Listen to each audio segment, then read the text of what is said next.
Welcome to the Real Film Nerds Podcast.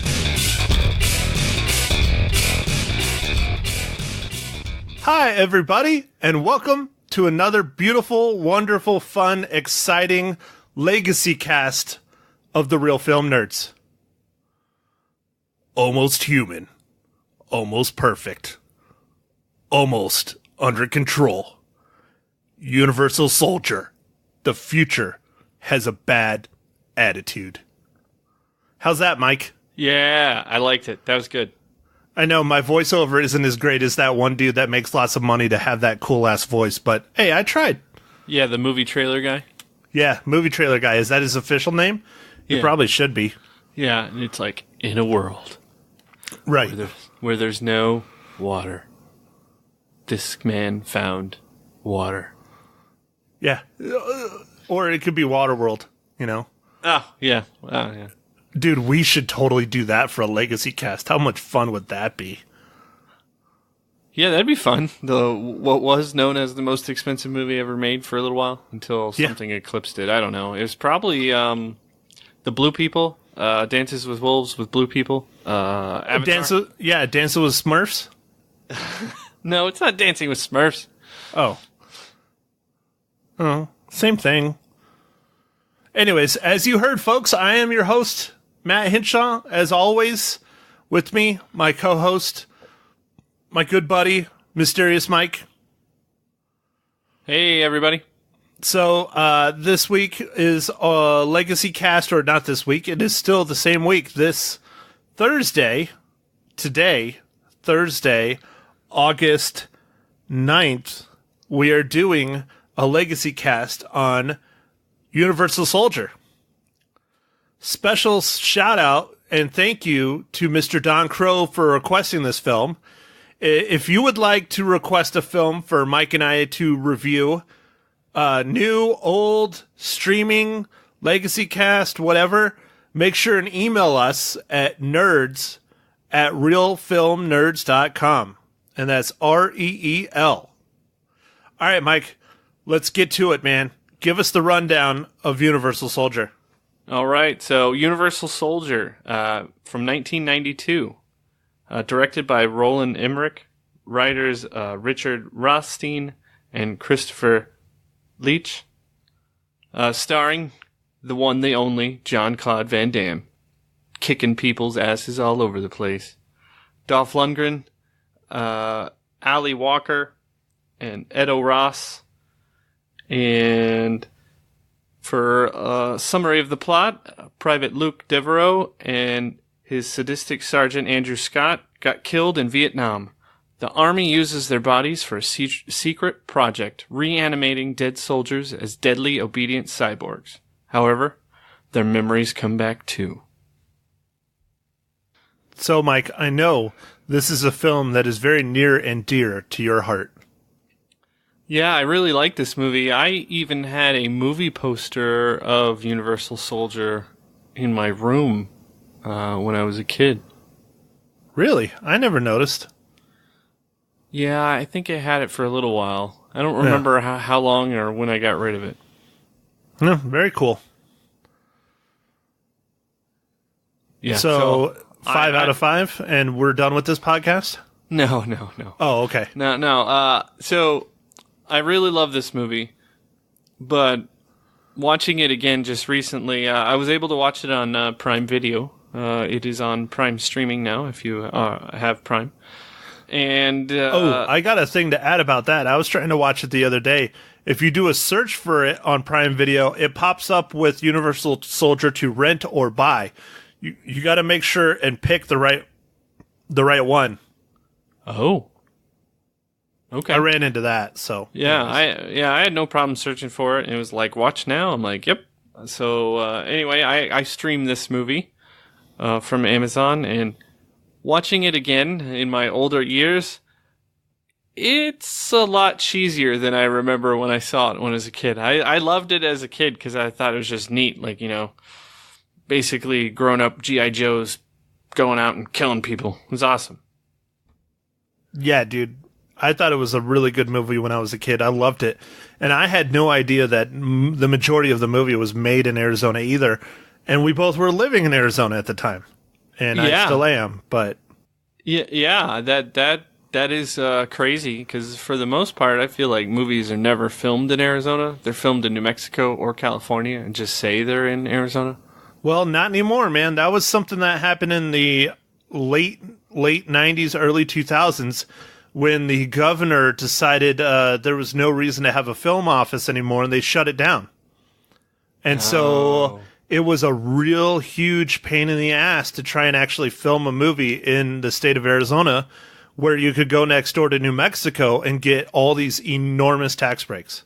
And so that's why a lot of movies of late, say the past 15 years or so, have been filmed in New Mexico when they take place in Arizona, much like 3:10 to Yuma.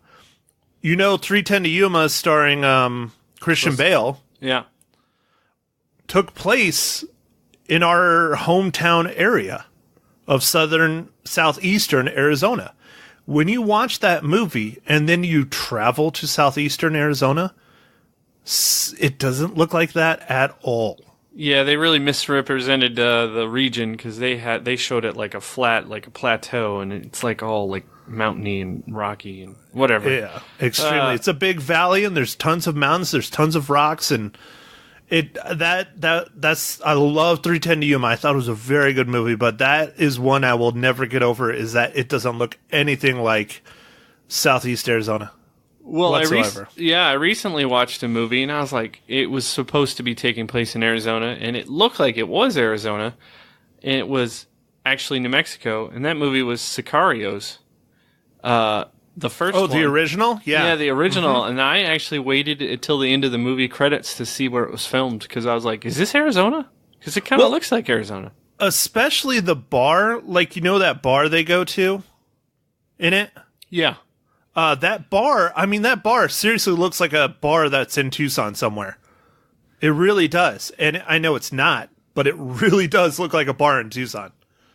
Yeah, so that movie fooled me. It looked like, I thought it was really good for representing Arizona, but it was actually New Mexico. I was like, oh man, because it has a lot of cool wide shots, and that movie's just neat. I really liked the first Sicarios.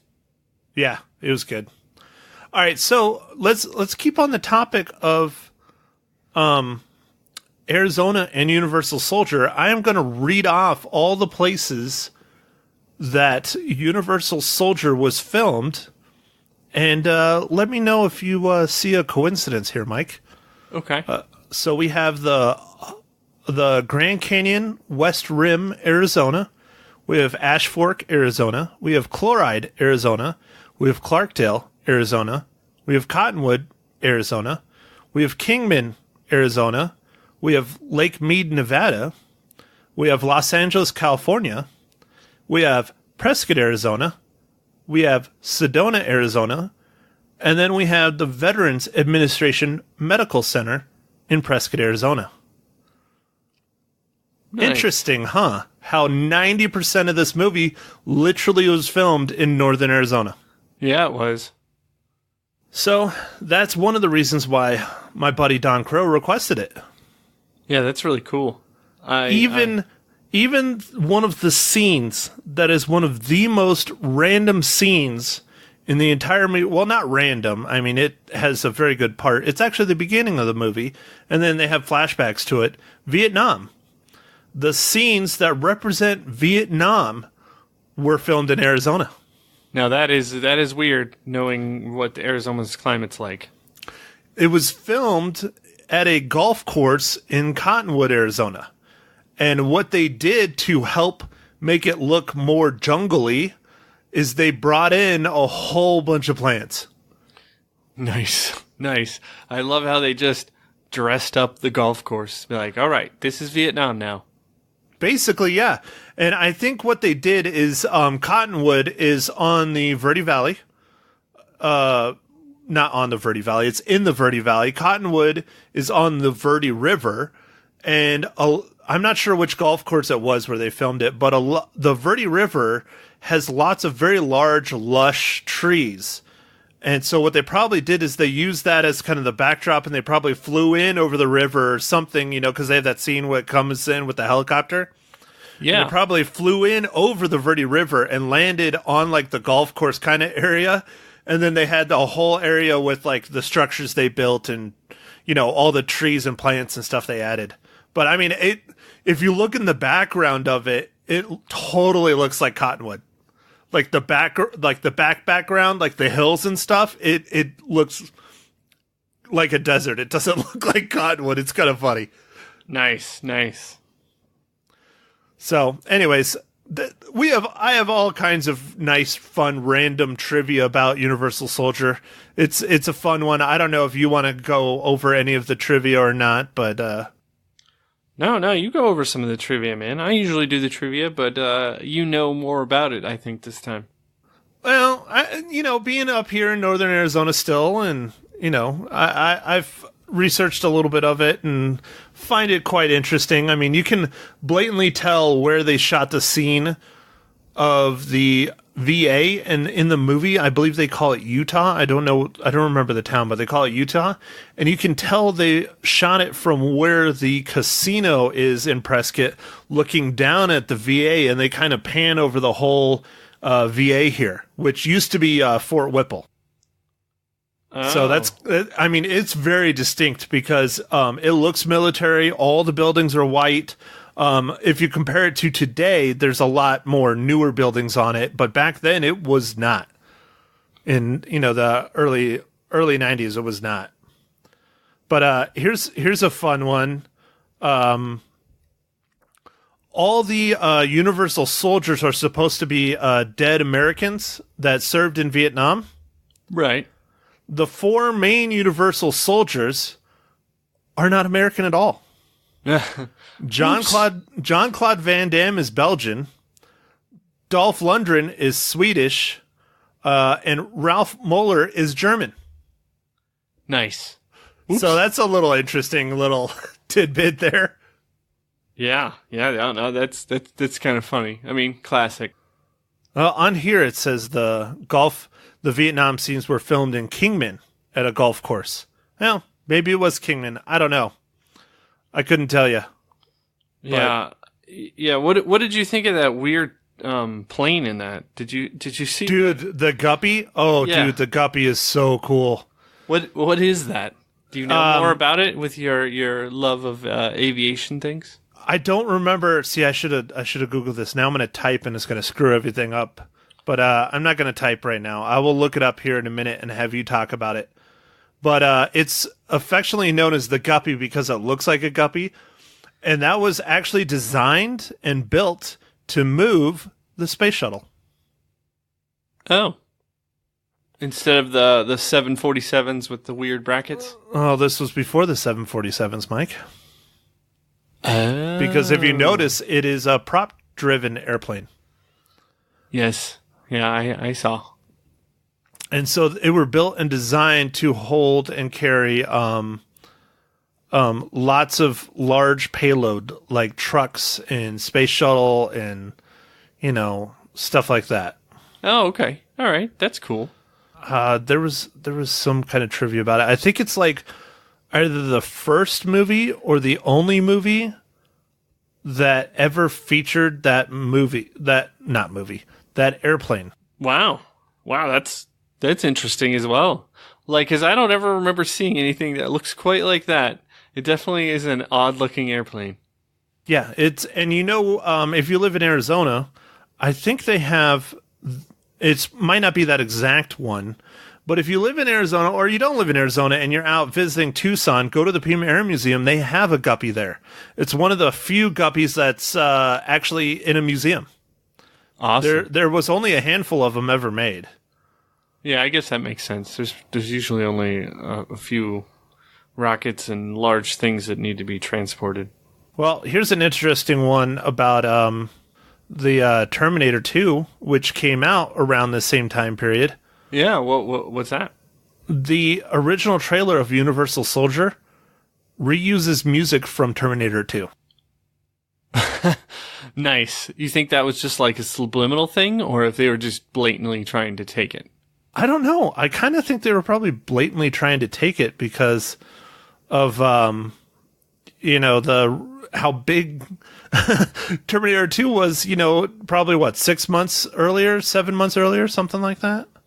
Yeah, I don't know, but I remember it was a giant success, the Arnold, and this was another like action star movie, like Dolph Lundgren, Ivan Drago from Rocky IV, a few years before that, so he was a little bit.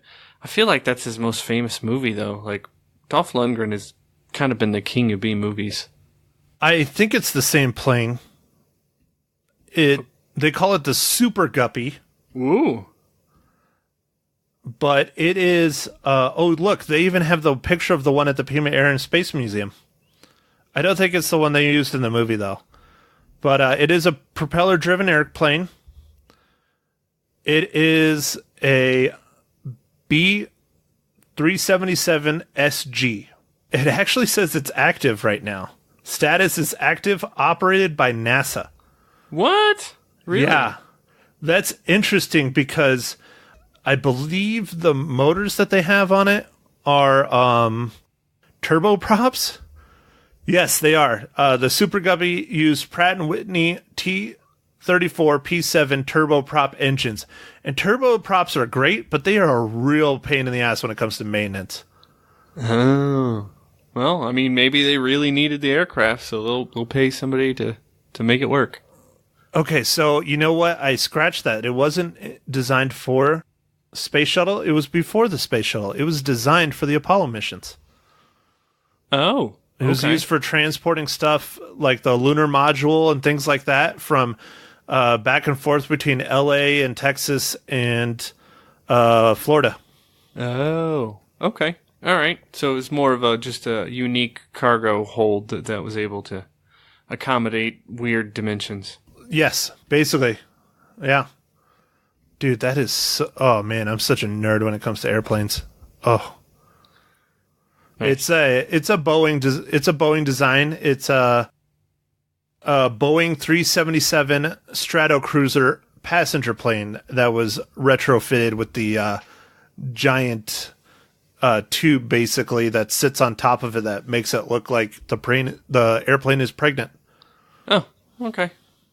Oh, look, there's a picture of Apollo 11 command module being moved around with the Super Guppy. Nice. All Super Guppies remain either in service, mothballed, or on display. Well, no shit. Yeah, they're either active or not active and retired. The one that is on display at the Pima Air Museum is the Super Guppy tail number N940NS. Nice. I don't know if you've ever seen these guys, but they are huge. They are enormous airplanes. Nah, I don't remember. I think I've seen it because I've been to the Space and Air Museum a few times, but it's been a while, so I'd have to jog my memory a bit and maybe go there again. Ooh, interesting. So I was wrong again. Living the dream. Why are you wrong all the time, man? It's because it's my life. The one that was used in Universal Soldier is actually called the Mini Guppy. It has a little bit smaller cargo hold than the Super Guppy. Oh, okay. And its status is retired. So there are no more of those guys operating. Oh. But it was still based on the same aircraft, the Boeing 377. Anyways, yeah, it is such an interesting plane. Sorry, I'll stop. I can keep going about airplanes. And that's not what we're talking about. We're talking about movies. Yeah, we're talking about Universal Soldier. So I enjoyed it, but I did realize when I was watching it that it is pretty cheesy, and I was like, wow.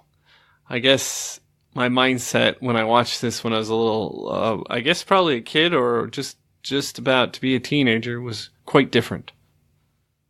Yeah, well, it was also a different time, man. I mean, this was, coming out of the 80s action movies into the 90s.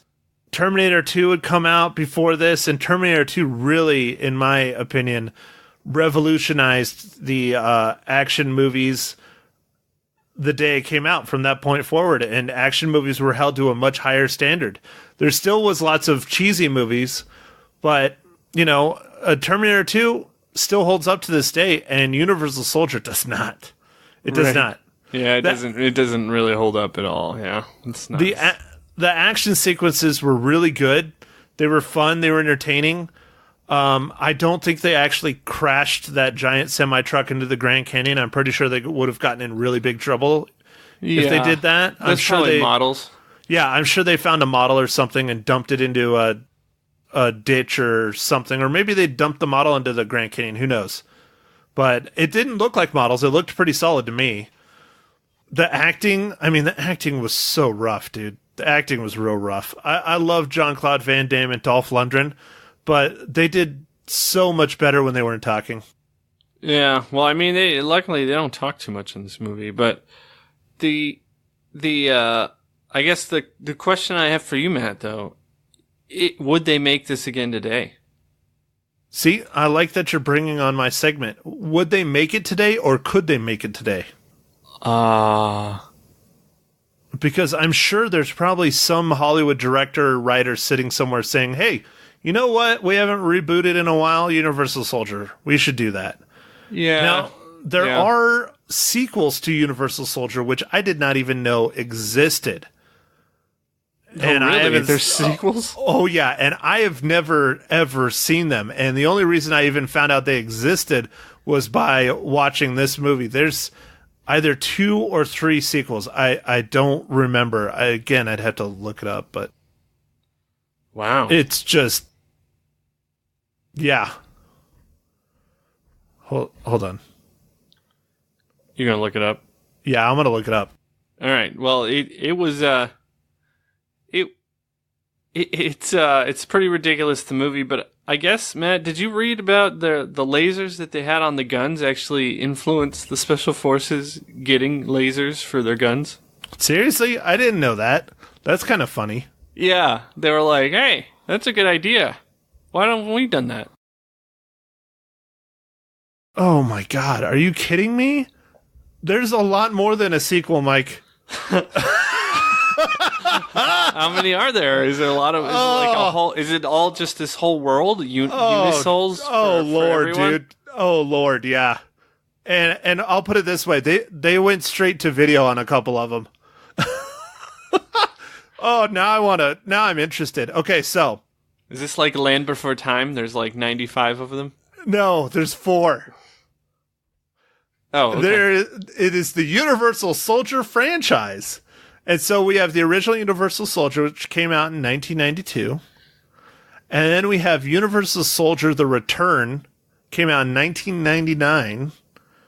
And I think that one was released in the theaters. And then we have Universal Soldier Regeneration, which came out in 2009. 2009, wow. And then we have Universal Soldier Day of Reckoning that came out in 2012. Whoa, they're just cranking them out recently. Okay, and those were the ones that were released in the theaters, I believe. Yes, I think those were all released in theaters. Probably not big theaters, because I'd never, ever remember seeing even a trailer for those. Yeah, me neither. And then they had 2 made-for-TV movies that went direct to video. Wow. Now, this was Universal Soldier 2, Brothers in Arms, that came out in 1998. And then Universal Soldier 3, Unfinished Business, that also came out in 1998. You almost said business. Business. Now, when it comes to canon, they do not consider Universal Soldier 2 Brother in Arms, Universal Soldier 3 Unfinished Business, and Universal Soldier The Return canon. Oh. So all the ones that were made in 98 and 99 are tossed out. Yeah, Universal Soldier Regeneration from 2009 is considered the sequel, and Universal Soldier Day of Reckoning, which came out in 2012, is the one after that. And what's interesting about both of those, just by looking at the movie poster, Jean-Claude Van Damme and Dolph Lundgren are in both of them. Oh, wow. I kind of want to watch those now. Nice. I wonder if it's like an Expendables type thing where they're just like, hey, man, you guys haven't had work in a while. We want to make this movie again. You guys want to do it again? And they're like, sure, money's good. Oh, here's the box office performance. Interesting. Worldwide, the original Universal Soldier made $36 million. Ooh. With a budget of 23. Not very profitable. Universal Soldier The Return, which came out in 99, made $10 million. With a budget of $45 million. Oh, wow. Well, that didn't work out very well, did it? Oh, no! Oh, dude, I totally want to see the fucking sequels now. I just dropped an F-bomb, but oh well. I totally want the sequels now. Do you want to hear how much the budgets were on the sequels? Yes. Oh my god. And the box office revenue is even more funny. Okay. Universal Soldier Regeneration, which they consider the first sequel in the canon, came out October 1st, 2009. Its budget was $9 million. Okay. Guess what it made at the box office? $1 million. $844,447. Nice. Oh, dude, it gets better. All right. Universal Soldier Day of Reckoning came out November 30th, 2012. Budget was $8 million. I'll just go with the United States. We'll do everyone. But guess what the box office was for the United States? $250,000. $5,460. Dude, that's like one theater. I know! Worldwide, it got 370,000. I'm just going to round up. Boy, who's paying for these movies, man? Because they're not working out in the whole making money part. I mean, dude, like the Universal Soldier: The Return got 6% on Rotten Tomatoes. At least the one that made five. The one that made. The one that made. Oh, we might have to watch the 2012 one because it made. It got a 50%. Ooh. What is the original Universal Soldier on Rotten Tomatoes? The original Universal Soldier only got a 20%. Oh, so maybe that we do need to watch the one. I think we should. We might have to. God, they even made a video game. See, somebody had some money to burn. This is why you stay away from Wikipedia when you're podcasting, folks, because it makes your podcast turn into a lengthy ramble about one of the most interesting movies of the past 30 years. So, Mike, I guess we should get back on topic. How does Universal Soldier from 1992 relate to the Marvel Cinematic Universe?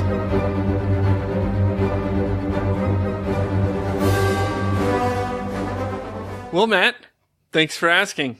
The costume designer that worked on Universal Soldier also worked on Iron Man 3. His name is Joseph Porro. Porro. Well, I would say that's probably a really big step up there because if he was the costume designer for Iron Man, I mean, look at the suits in Iron Man. They're pretty sweet. Yeah. No, I think so. I always get a little worried trying to do these MCU tie-ins and with some of these older movies, but I was able to find one. Still going strong, man. We're what? 30... Was this 38 episodes? Yeah, something like that. 38, 39, something like that. And still, the Marvel Cinematic Universe tie-in continues. Yeah, even with the Legacy cast. Woo! Oh, heck yeah, dude. Especially the Legacy cast. Now, if we ever do a movie from like the 50s or the 60s, I think you're probably screwed, but we'll see.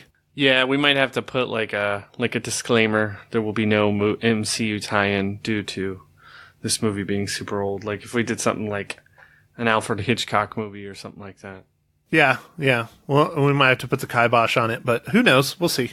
Just because, or maybe we'll just do it and you'll have to say, yeah, everybody's dead. There's no tie-in. Yeah, okay. Let's see. We got the MCU. We got My Thing If It Could Be Made Today, which sent me into a Wikipedia rant. Clearly, it can be made today because someone made it not that long ago. Well, a sequel. I don't know.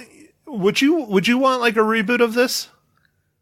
I don't know. It might be kind of neat to see it with a little bit of better acting and some updated technology, like special effects and practical effects.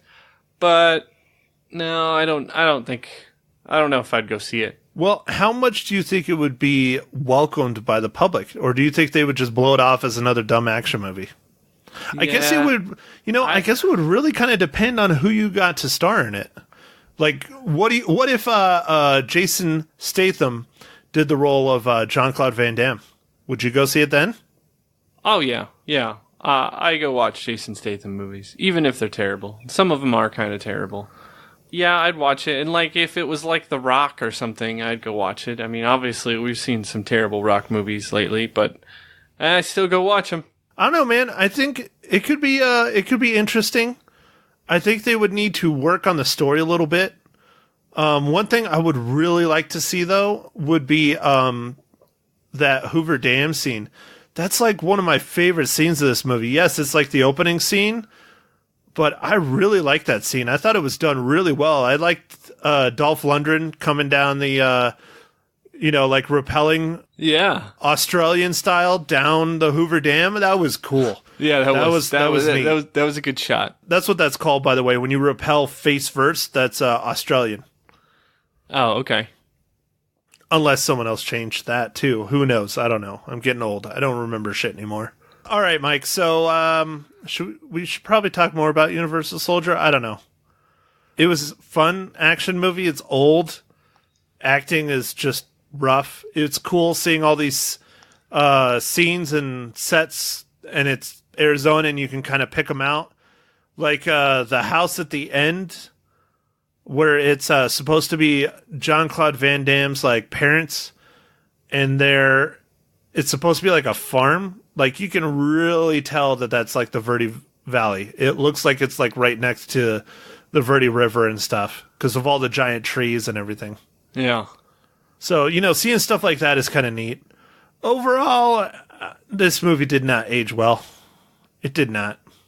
No, it didn't. It's pretty cheesy.